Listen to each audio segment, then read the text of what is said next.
I didn't get into Princeton, just so you know. I'm sorry to hear It's all that. right. It wasn't my decision, Kara. It is on. Hi, everyone. Today, I'm talking to Chris Eisgruber, the president of Princeton University. While many universities are bowing to pressure from the Trump administration, Chris has been speaking out against these moves and defending free speech on college campuses. I wanted to talk to Chris, not because I didn't get into Princeton, which is the case, and that was 103 years ago, but because I think it's interesting to be a president on a university campus that is pushing back, given the immense pressure coming from the Trump administration. It's a hard time to do that and to put out a different narrative that's being pushed by a lot on the right. So keep watching. President Eisgruber, thanks for coming on. My pleasure. Thank you for having me. I'm excited. It's hard to pin down a university president. I have to give you. Well, I'm delighted to have a chance to and talk by the to way, you. nice tie, the Princeton. Thank you. People love that orange. Love the orange. Yeah, you love that. Yeah, it's on brand. It is. So we have a lot to get to. Free speech, Charlie Kirk, Jimmy Kimmel, all kinds of things. But also you being the president of Princeton. And you've been a leading voice speaking out against attacks on universities from the Trump administration. I want to talk about that more in a minute. But first, let's talk about your book. It's called Terms of Respect: How Colleges Get Free Speech Right. A lot of people in the Trump administration don't think that. But in it, you defend universities against allegations that they are betraying free speech, indoctrinating students, and censoring civil discussion. Those are pretty much the troika of complaints. These are the kind of accusations that Turning Point USA founder Charlie Kirk repeatedly made about colleges, and others have too. Of course, everyone should condemn Kirk's murder.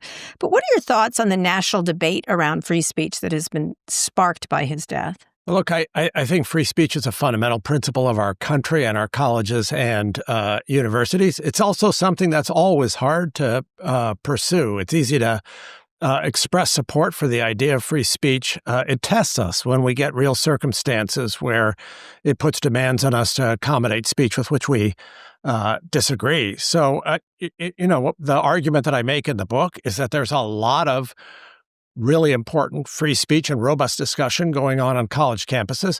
It doesn't mean that things are perfect. They're not. College campuses make mistakes. Our country right now, and we've seen this in the wake of the horrible murder of Charlie Kirk, is riven and polarized in ways that make it hard for all of us to speak to one another. So the accusation that universities shut down discussion has some credence, no credence? I don't think universities do that. On the contrary, I think universities generate discussion, and there are sites where controversial speakers come. They are places where robust conversation happens, principally in classrooms and in other kinds of venues that don't really get covered. But what I do think is true is there are times when there are events that are embarrassments, right? I think about, for example, the shouting down of Judge Kyle Duncan at the Stanford Law School, or the tumult, and there was both a physical assault and a shouting down with Charles Murray's appearance at Middlebury some years ago. Those are things that are really wrong. And I think all of us have to raise our game around free speech in a time when we're dealing with a lot of polarization and it's hard for people to talk to one another. So we've always got to be looking for ways to do better. But I think in general, universities are doing a good job of supporting free speech and robust discuson on their campuses. And when those incidents happen, of which it typically was the conservatives that were getting shouted down, and during that period of time at least, what is the responsibility of a university in that case? Well, the responsibility of a university is to hold students accountable and others accountable if they're breaking rules. The responsibility is to make sure you've got a clear set of rules that allow controversial speakers to appear on the campus. They should also, by the way, allow protesters to speak up in response, but without disrupting the presentation. And they should enable listeners who want to hear somebody speak to participate and attend their events. And if a university gets it wrong, which we all do at some point, then you've got to up your game. You've got to make clear that you recognize that, and you got to do better in the future. And when you think about that, I remember when I went to Georgetown University, Roberto Dubuisson spoke there, and he was a murderer as far as he killed Archbishop Romero in El Salvador. He was allowed to speak at Georgetown. There were a lot of protests, but he was allowed to speak. And I remember it being controversial, but not disrupted, I guess. And now today it's really hard to do that. The university then has to serve as a security and serve as the decider. And a lot of the times the decisions are made because of lack of safety, correct?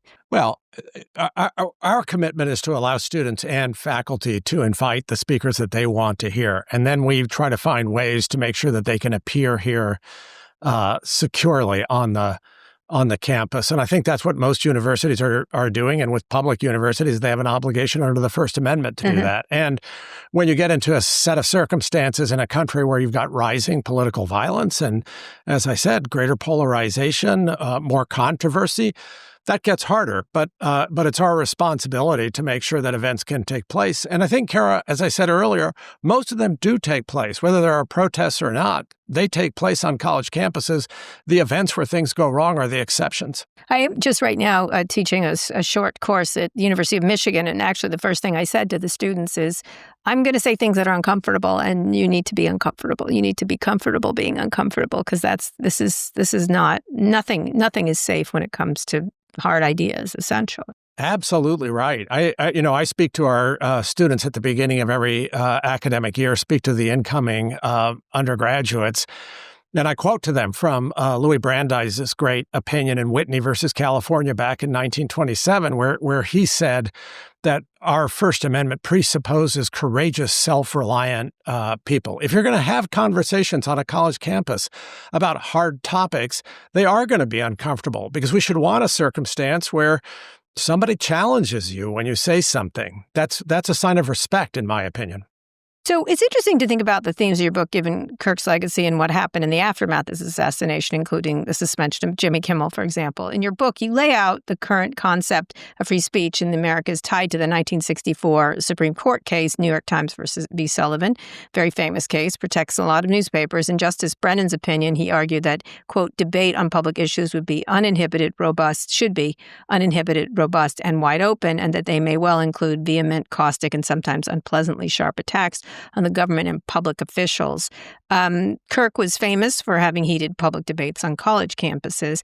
Talk a little about the New York Times v. Sullivan and whether that was what Kirk was doing and whether it was in line with the expansive idea of free speech.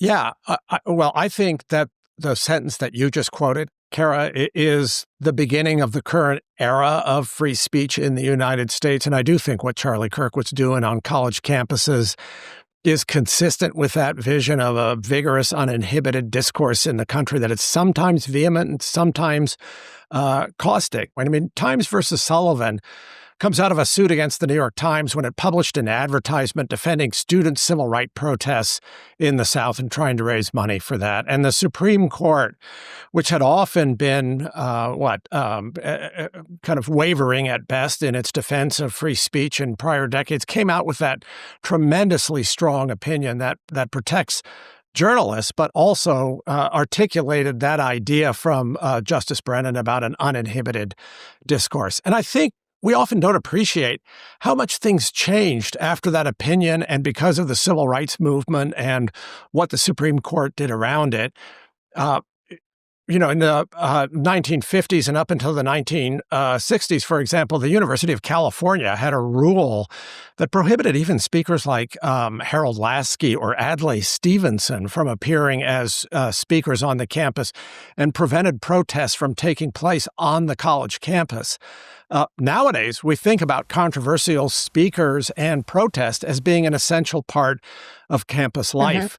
That's a legacy of New York Times versus Sullivan, and that changed conception of free speech. And what he was doing, you thought, was in line with that, even if he was mostly just arguing with kids, really. Well, he was arguing with kids. He was arguing provocatively. At times, he was saying things that were very controversial. The idea was that you're going to have these debates, and you can agree or disagree. You can object vehemently. Some people find what he was saying unacceptable, and there are a number of very provocative things that he said. But that's consistent with the idea that Brennan laid out in Times versus Sullivan, and it's consistent with what we now protect on university campuses. I do want to add this, Kara. One other theme in the book, as you know, is that it's really important for us to be supporting equality and inclusivity on these campuses. We want conversations where students of all backgrounds, and I'm talking about political backgrounds, I'm talking about ethnic backgrounds, I'm talking about socioeconomic backgrounds, feel able to participate fully in the conversation.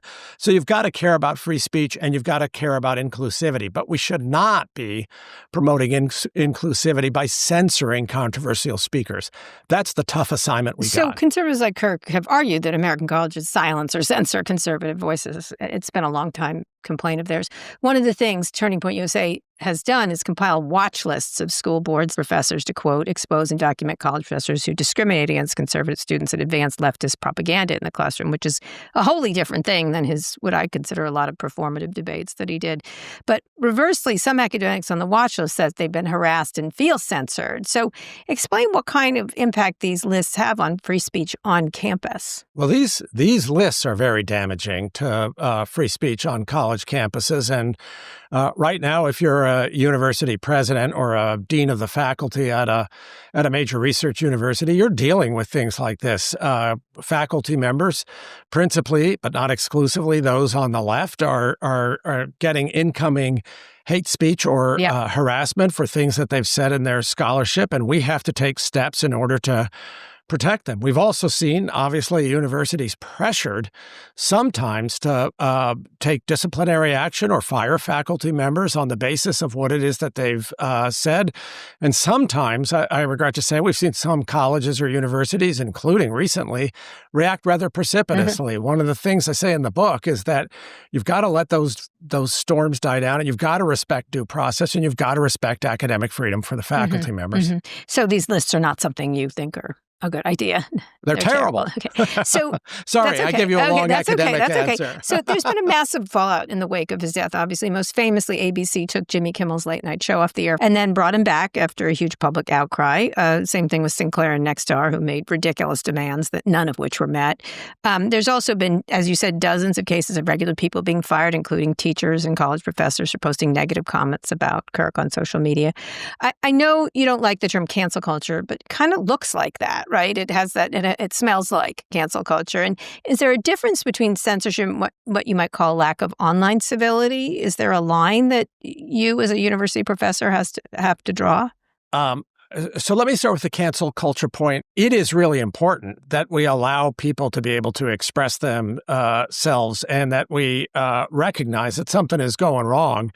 When if somebody says something in an offhand way, they're paying for that with their career, with their jobs. Now, look, both you and certainly I have obligations in terms of what kinds of things we can say and what kinds of things we can't say. Well, not me, but go ahead. You may not. not. You may not. Okay. All right. Well, I certainly do as a university president. What I say in the book is there are lots of things that I could say where I still might be protected by my academic tenure. I'd continue to be a professor at the university, but I wouldn't be able to stay as president. And for most people, not you, and not a lot of my tenured faculty, for most people, that's true about their jobs. But we should want a culture in which people are able to say things and to have these kinds of robust discussions that Justice Brennan's ideal that you quoted earlier evoke. The reason I don't like cancel culture as a way of explaining this is I think it suggests that, for example, younger generations or a certain subgroup of people have been affected with something culturally. I think what's happening, and maybe this is the connection that you were alluding to with the last part of your question, is we're getting a lot of changes in the rules about how we talk to one another that are the result of social media and its different incentives. And at times, people are reacting to those provocations without protecting due process and without protecting the rights of employees or others. I don't think cancel culture is a good way of explaining what's going wrong there. Well, what I mean by online, you do have consequences. Some people, like yourself, have consequences. Others do not necessarily. But the fact that people are calling for firings over it in the most excessive ways. Yeah. Online media change a lot of things for all of us, for college students, but for all of us, right? All of a sudden, people have this almost magical power that we couldn't have imagined when we were young. You get an idea and you can publish it immediately. Right. And moreover, they've got that magical power, so anything that pops into their head can get published. Right. And on top of that, there's an incentive to say something provocative because there's so many people talking and you get more attention if you say something provocative. And then sometimes the things you say in one arena get transferred into a different arena. So your employer knows about something that you thought you were saying just to your friend group. That makes things a lot more complicated. In other ways, free speech has been weaponized in that regard online. And I often use the line, enragement equals engagement. You write, anger rivets attention. Same thing. It's leading to a fostering of increased political polarization. And most college students do use social media or in some form of it, although less and less. So how should universities teach students to engage with ideas or topics that are on opposite sides of the political spectrum? So one of the things we need to do is teach the techniques, basically, of slow thinking and deliberate argument. There's a lot in our culture that just accelerates everything into faster and faster responses. When we talk here to our students about free speech, we also talk about the importance of civil discussion, and we talk about the importance of treating people respectfully and not only speaking up, but listening to and learning from others. And that happens in a lot of places, right? There are some that get attention, but the meat and potatoes of it goes on in every seminar room where we want every faculty member to be modeling that kind of a process for students. We want it to be happening in their extracurricular activities. We want it to be happening through the Office of Religious Life and in the residential colleges. And again, there are times when things go wrong, but I think on our campus and on both college campuses, there's a lot of good being done in teaching people how to live in a really fractious, kind of volatile speech environment that's going to be with us for a while. Right. But you wrote about the difference between Supreme Court Justice Wendell Holmes' notion of free speech as a marketplace of ideas and Justice Louis Brandeis's vision of a deliberative community. Talk about these ideas. You think Brandeis is the right way to get back to a less polarized world, including online? Yeah, I much prefer Brandeis. Well, because explain Holmes them for people who aren't. Yeah. So Oliver Wendell Holmes is the source of this metaphor that most Americans, I think, know and resonate to about a marketplace of ideas, and it's one idea of what free speech is all about. Let's just put the ideas out there, and in some sense, whatever is most popular will get the most support. Lots can go wrong in marketplaces. We know that. And the most popular ideas are not necessarily the truest or best ideas. Sure not. What I like about Louis Brandeis, in his opinion, he was one of the contemporaries of Holmes and is often lumped together with him, but he's a great civil rights lawyer. And in a case called Whitney versus California, he writes a concurring opinion in 1927 where he both recognizes the goals of free speech differently, and he talks about what they presuppose in terms of our culture. And about the goals, he says, free speech is allowing us to be governed on the basis of more deliberative ideas rather than less deliberative ideas. That should be our goal. Except for marketplace of ideas. Because marketplace of ideas is sort of the tech bros, like, college for dummies kind of approach to it. I'm going to defer to you on the tech bros and exactly what they do. They don't understand it. It's really irritating. Yeah. But explain the difference is that you get to a better place. Brandeis recognizes, look, it's not necessarily the case that what is ever popular in a kind of free-for-all, unregulated marketplace is good. He says, we want speech to do certain kinds of things. We want it to produce a more deliberative kind of governance. We want better opinions rather than worse opinions. And it's not just about the more popular. We want to develop people's faculties. And he says, getting there requires people to be courageous and self-reliant. If you just want to be comfortable or happy with whatever ideas are around, you're not going to have that discomfort, Kara, that you talked about earlier when you were describing what you say to your class. Brandeis recognizes that. So I think it's a much better way of understanding what free speech is all about. So every week we get a question from an outside expert. Here's yours. Hi, my name is Jason Stanley.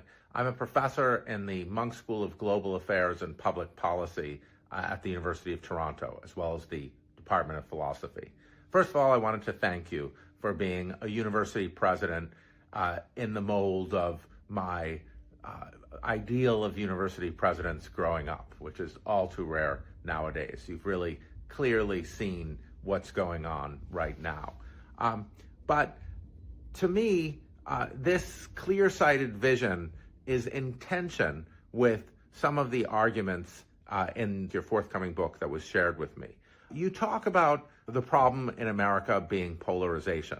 However, I would have thought that the problem in America is authoritarianism, autocracy, or fascism, whatever you call it. If we are indeed faced with a fascist attack on universities and other democratic institutions, isn't it right to be polarized against it? Isn't polarization a good thing when facing fascism? So let me start just by saying, Jason, thank you for your comments and thank you for the question. And what I would say about what the book tries to do is to describe some conditions that give rise to our current politics that we are confronting. And I don't take a position pro or con on polarization. I certainly don't say we should just get rid of polarization. I don't think we can. We really are divided as a country right now. And your characterization of the division that we face is in many ways in line with the way Americans on both sides of the aisle think about our political divisions. So about half of Republicans and half of Democrats think that the other side is morally evil.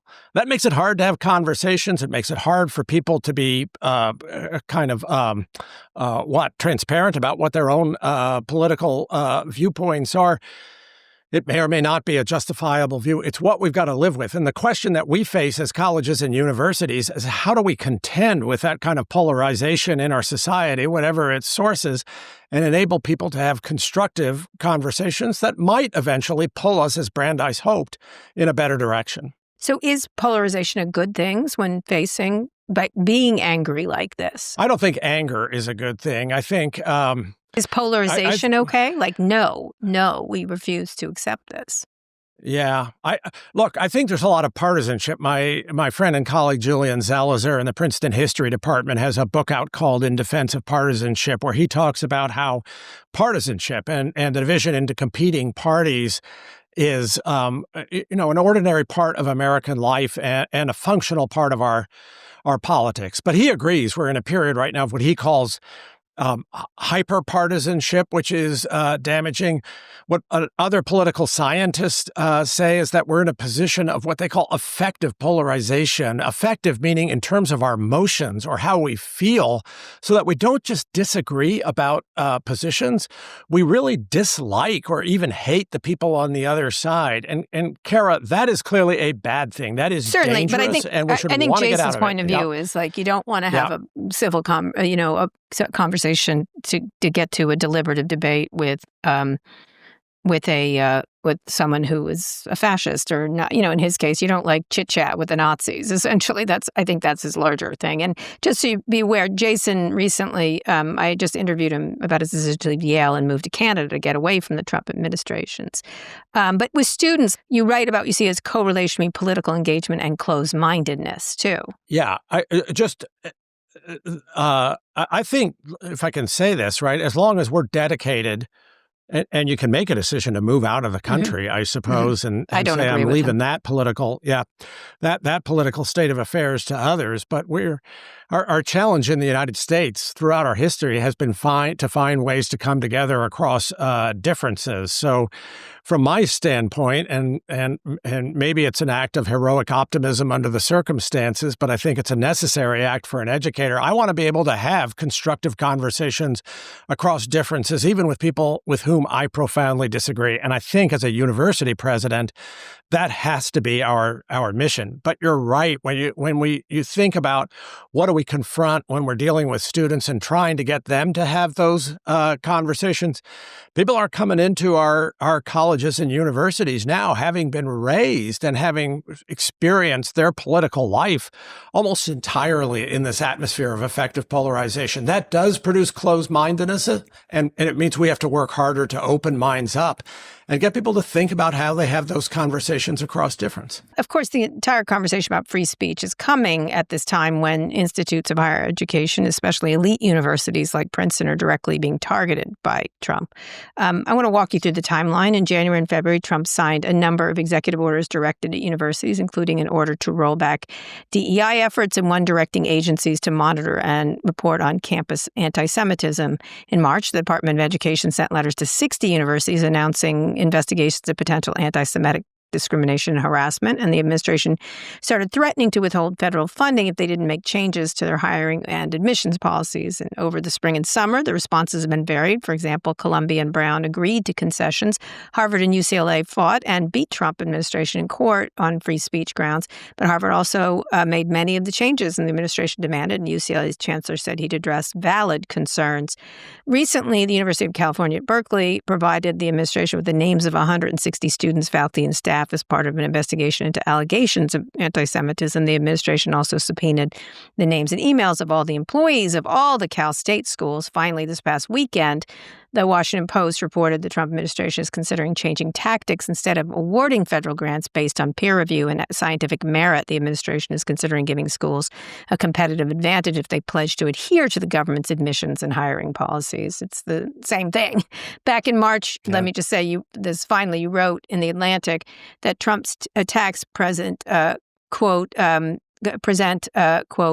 greatest threat to American universities since the Red Scare of the 50s. Every American should be concerned.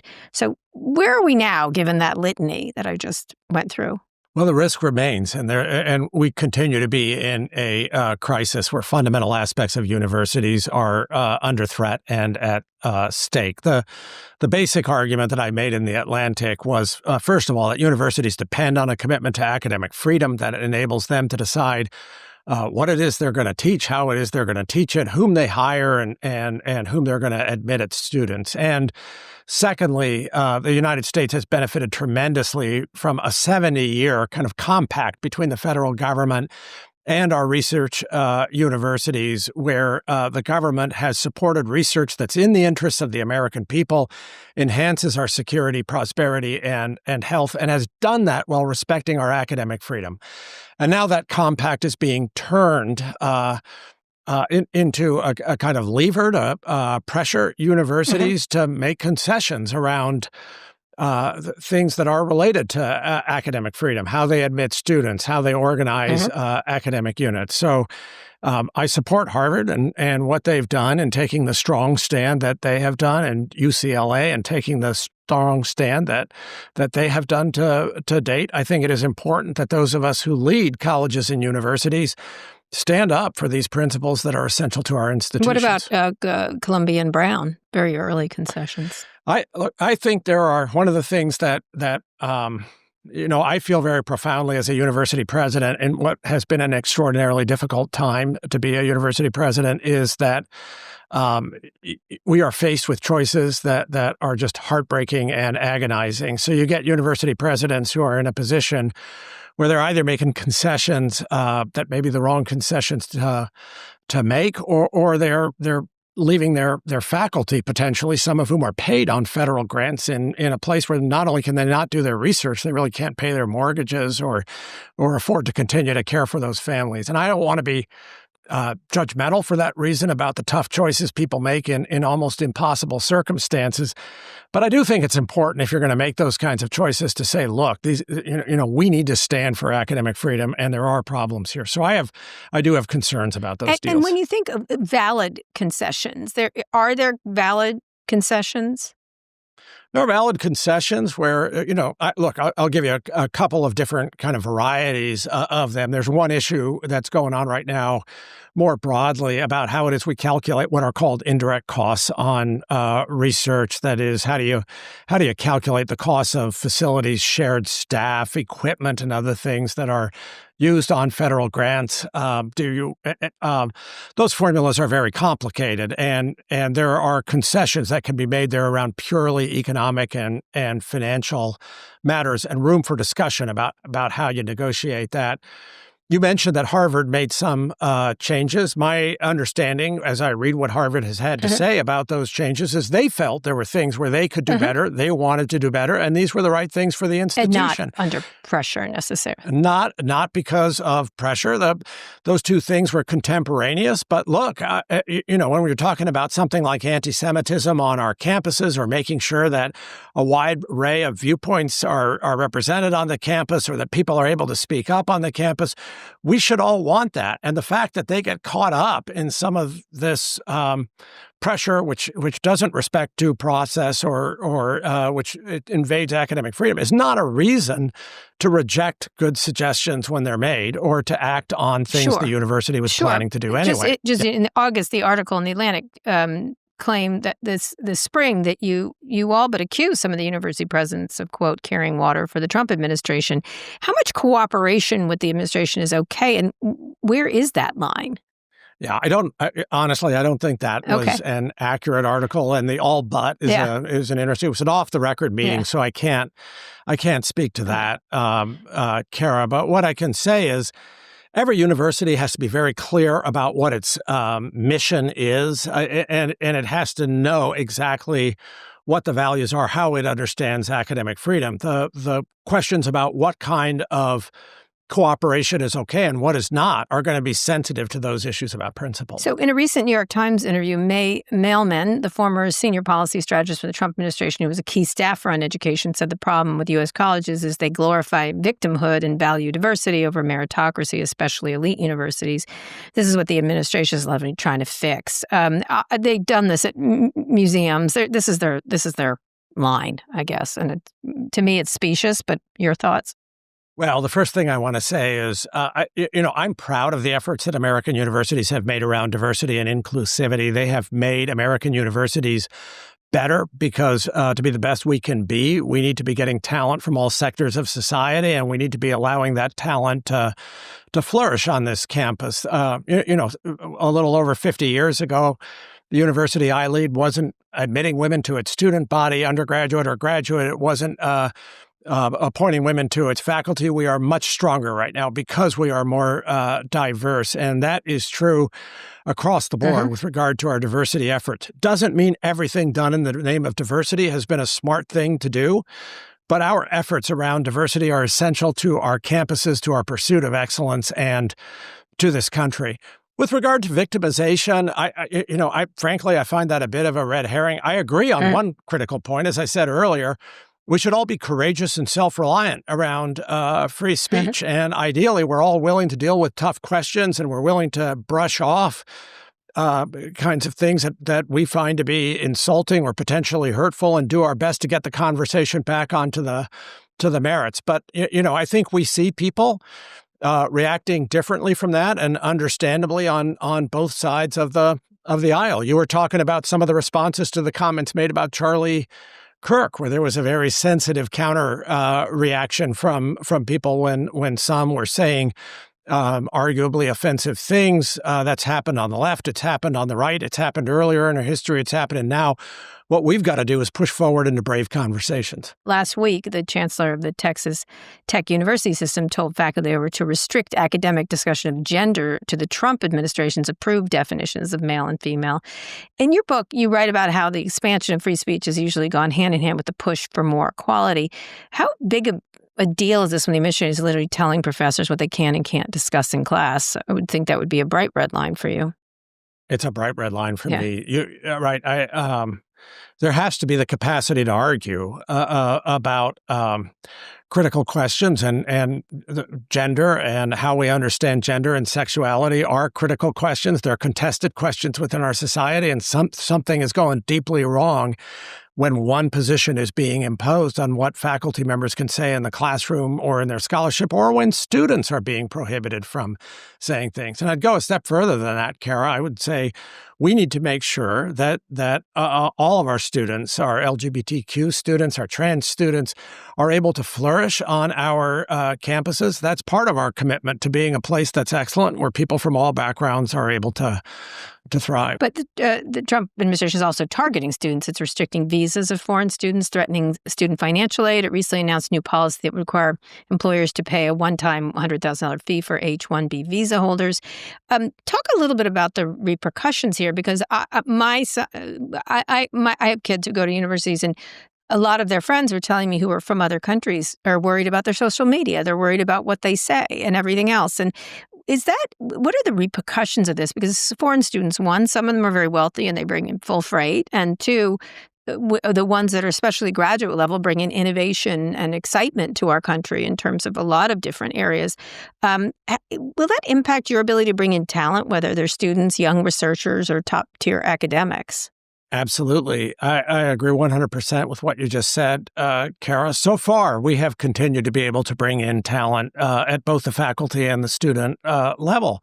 But when you have extraordinary people who are thinking about coming to America and contributing to our country in ways that immigrants have done throughout our history, if they perceive hostility or high barriers, or if there are just costs that they can't meet, of course that is going to make them think differently about the options that they confront and the choices that they have. I want to say I regard this as something that all Americans, again, of whatever political party, should care about and should recognize it as something that has historically been a strength for America and should be into the future. So, my responsibility is to speak up for universities and their values and what matters, not to take sides about the administration as distinguished from its policies. And so when I'm talking to the administration, I'm talking to them about why I think the continued recruitment of talent, continued investment in universities is in their interest as well. How is that being in our interest? Met? I think it depends on who you talk to in the administration, but I certainly think there are people in the Trump administration who recognize the importance of doing what they call gold standard science. And the president himself had signed a letter back in April talking about the administration's commitment to doing gold standard science. That depends on recruiting people from all over the world. It depends on making sure that people can thrive on our campuses. It depends on protecting academic freedom, and it depends on protecting when you said compact. It depends on who you talk to, it sounds like they're still using it as a cudgel. What's the long impact on, say, Princeton to financial cuts in research? Are you less dependent than other universities? There are ways in which I think our financial model is stronger. I mean, just to name one, we don't have a medical school at Princeton. Medical schools are really important to America and the world, obviously, but a lot of medical school faculty are paid on soft money. That is, they're paid on government grants. We have a model that pays our faculty from an endowment that is very strong and enables us to support our faculty, our students, and a lot of our physical plant. But we, like everybody else, are at risk from what's going on. There are steps that we might take, and we are taking now to get more efficient and leaner in what we do. We're going to go through a round of budget cuts. We're going to pull back from some of the projects that we had envisioned, and that will allow us, we hope, to continue in more, despite the headwinds, to achieve very high levels of excellence. So they can't shake you down quite as much, in other words, essentially. I think we have more capacity to stand strong on the basis of the values that we have. But Kara, I want to be clear about this. At Princeton and everywhere else, if the federal government pulls back from the 70-year compact that the government has had with research universities, public and private, across administrations, Democratic and Republican, it will reduce the level of excellent research and teaching that gets done in the United States. There's no way we or anybody else can escape from that. And the effect on the U.S. economy, too. And the effect of the U.S. economy will be significant. It will affect our prosperity. It will affect our health, the ability to develop new cures. It will affect our security, because let's take something like quantum science, which the Trump administration identifies as a major priority for the United States. Quantum science is relevant to computing capacity. It's relevant to things like cryptography. We don't want to lose to China when it comes to quantum science. But we need the government to be investing alongside universities like ours, which are ready to do that if the United States is going to be preeminent in that field. Right. Although if you say Trump should get the Nobel Prize, you'll probably get lots of funding for that. Please don't do that. So one question, though, comes, Scott Galloway, who's talked about, he's a university professor, has been. One of the things he noted, he wanted me to ask you, was you have a $34 billion endowment. Is that correct? Yeah, roughly. Incredibly Yes, roughly. huge. Yeah. And that's not just Meg Whitman. But you only have 1,400 students. This is an issue Scott talks about a lot. Is that correct?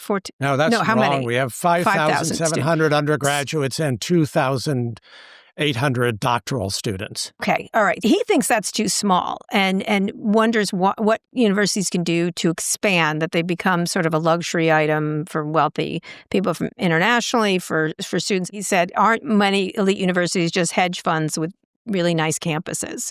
Talk a little bit about that idea that you should be bigger. If you had more of a constituency, these attacks wouldn't land so easily. Well, look, I think we should continue to grow. And in fact, one of the main reasons I took the job at Princeton was I wanted to see us expand in two different ways. One was just to grow the student body. So that was a commitment I made when I came into office. We've expanded by 10%, and we've landed in a way that would enable us to continue expanding beyond that. How we expanded is also important, because I thought one of the most important things to do was increase the representation of low and middle income students on our campus. So we've taken over a period that began when I was the provost, and Shirley Tillman, also a big champion for low income students, was the president. Into my presidency, we've gone from 7% Pell students, which was unacceptable in my view, that Pell students are the students from lowest income families in America. That number is now 25% in the entering class, 17% plus our first gen students. We've added a transfer program focused on military veterans and community college students. So on that point, I agree basically with Scott Galloway. Yeah, these places are special. We should be expanding them. We should continue to expand them, and we should make a real commitment to bringing in low-income students. How big could it be? Is there other ways of expanding besides bringing everyone to your very gorgeous campus or whatever? Do you foresee? Because a lot of people think that elite universities don't have a constituency because they're elite and they make everyone feel bad for not. I was joking about not getting in, but you know what I mean? Like, it feels exclusive to people. Well, look, I think in-person education matters. I think it matters at the K-12 level. I think it matters at the undergraduate and graduate level. So I do think you have to bring people to our campus. And I think there are important reasons why Princeton uses and should use that endowment, not only for undergraduate education, which you and I have been focusing on, but for doctoral education and to support research, right? That's critical to what we do. And we do the education and research at a very high level. That's important too. So that constrains how much we can expand and how rapidly we can expand. I think, Kara, look, there's a lot in this right now. If you take a look at, I think you noted earlier in the program, University of California is one of the universities that's under attack right now. Those are large campuses and astonishingly good campuses. That's where Scott went. The best public. That's where Scott went. I did not know that. He was poor, and they paid for him. He got him. And we are paying for more students coming out of low income backgrounds here at Princeton now too, and want to be a leader. But we're never going to catch the University of California system in terms of the numbers. Those numbers are not making a difference to whether or not the University of California system is under attack. So I want to keep those two issues separate. Yeah, there are good reasons why I think great universities should be thinking about reaching more students, because that makes a difference to our country and it makes a difference in student lives. Is that going to solve the political issues we're facing? I don't think so. So before we go, I want to talk to you about how this has impacted on you personally. You've been extremely outspoken about these threats, and you have been targeted as a result. Conservative activist Christopher Rufo claims you've created a system of widespread racial discrimination. Have you felt pressure to back off, to lay low, and if so, from whom? Yeah, I think there's outside pressure. And one of the things I've said in the book is that, if you stand up for not only free speech, but for equality and diversity and do that in higher education, you will be subject to attacks. So I know that that's a risk. What I would say, Kara, is my own community has been really strong. That doesn't mean unanimous, but it means really strong behind me. That means our trustees. It means our faculty. It means graduate students. It means undergraduates. When I spoke out in the spring, I had a couple of undergraduates chasing me across a quadrangle to say that they appreciated it, that I was speaking up for the mission that they care about. So, as I look at it, it is a hard time to be a university president. It's hard to speak up. There are risks to doing conversations like the one that we're doing right now. But for a long time, American universities have let other people tell stories about us. If we don't start telling our own story, and if we don't take the risks that you're talking about, we're going to lose that fight. We got to speak up. Was there a pressure moment or a pressure from someone, you don't have to say who it was, that really pushed you back a little bit? No. I would not say. The hardest point in it, Kara, was for me before I made the decision, as I was thinking about publishing that article in The Atlantic. People talk about metaphorically losing sleep. I lost sleep literally for a couple of nights because I knew that it wasn't just a risk to me. It was a risk to my campus. But once I published it, what I found was, somewhat to my surprise, it liberated my campus to speak up and say, we're looking for this. Right. And again, it may not be everybody on the campus, but having that strong sense of support has really helped as we go forward. Yeah, maybe you could speak to Hakeem Jeffries and Chuck Schumer right now. I call it push send. I always am like, when everyone's like, I don't know what to do, I'm like, push send.